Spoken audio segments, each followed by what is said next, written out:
Cześć, Natalia Knap z tej strony. Dzisiaj opowiem Wam o takiej części odkrywania siebie, która może się przerodzić w coś, co będzie przeciwko nam.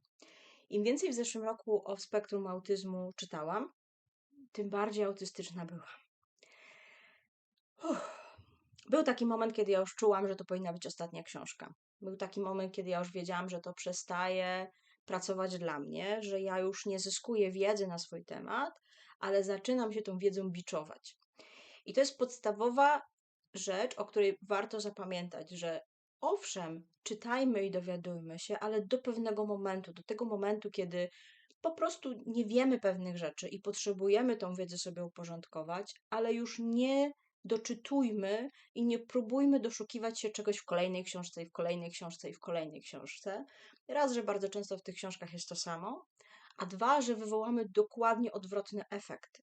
Im bardziej się skupiasz na tym, co ci jest, tym bardziej to coś ci się staje.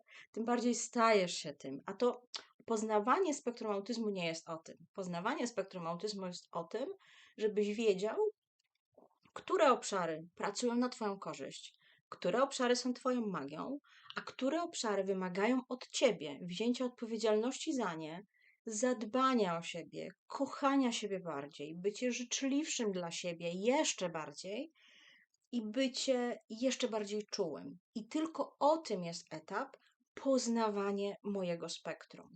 Bo niestety, jeśli wkręcicie się w to za bardzo, to na pewnym etapie przestanie to Wam pracować i przestanie to działać na Waszą korzyść. Sprawdziłam to na sobie w zeszłym roku.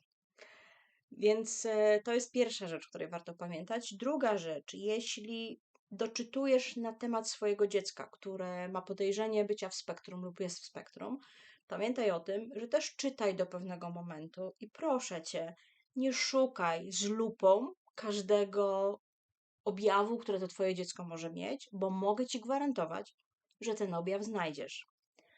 To też nie jest o tym, żeby w Twoim dziecku szukać całej listy niepoprawności i całej listy tego, co nie działa, tylko zobaczyć, gdzie moje dziecko mogę w tej podróży wesprzeć, jakich narzędzi mu dostarczyć, gdzie mu pewne rzeczy po prostu wytłumaczyć. I tyle. Dzieci są bardzo plastyczne i bardzo pojętne, i naprawdę one czasami wystarczy z nimi jedno zdanie wymienić, i to już będzie tyle, co to dziecko w danym obszarze będzie wymagało od nas i czego będzie potrzebowało. Więc sprawdź i bądź świadom, kiedy czytanie i dowiadywanie się jest dla ciebie dobre, a kiedy czytanie i dowiadywanie się staje się biczowaniem się za to, co masz, kim jesteś, i szukaniem w sobie jeszcze większych obszarów, które nie działają, i jeszcze większych obszarów, które są niepoprawne, i jeszcze większych obszarów, za które możesz siebie ocenić. Poznawanie siebie nie jest o ocenianiu siebie. Poznawanie siebie jest o tym, żeby być dla siebie dobrym, żeby być dla siebie przyjacielem, żeby być dla siebie kimś, kto wspiera, kto jest czuły i kto mówi: to jest okej. Cześć.